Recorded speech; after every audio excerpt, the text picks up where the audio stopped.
یک چیز رو گفتنی قید کردنی هستم که وقتی که در آینه نیلگون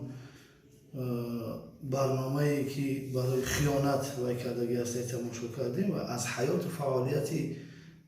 مهدین کبیری کی بودنش چی بودنش ما گوش کردیم و همین خلاصه آمدیم که این برای منصب طلبی برای گوییم که فایده و اینقدر جاها و اینقدر مکانها را گرفته اخذ کرده شخصی کرده تا همون درجه که مادری ارجمند که بهترین نعمت برای هر یکی ما هر یک مسلمان مادر است. مادر خودش رنجور در من از خفای گوییم که این هم دواده و زندگی و روزگذرانی و فایده و فضا کردن به شهر دسیه میره و مادر ارجمند چه گوییم که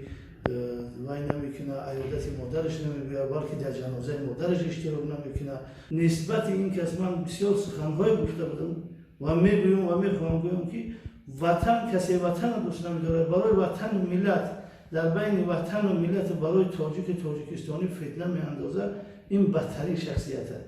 وقتی وطنی که در این وطن خون ناف ما و شما چکیده و امروز با اینقدر محنت و اینقدر دواده سرداری دولت جناب عالی چقدر برای مردم غمخواری و محنت عذاب کشیده وطن رو آباد کردن سرمایه‌گذاری کردن، امروز اینها برای وظیفه و برای سردار شدن و کرسی چقدر کشاکش و خیانت ها کردن. من همین رو گفتنی هستم که یک مقال تاجیکی ما هسته که کور یک بار در چاه میزنم. الحمدلله این تنجی این نعمتی که برای ما و شما امروز مهیا هسته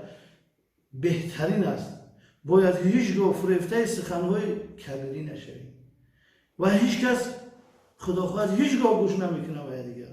میگه که در شیر سوختی دوغت پف کرده خود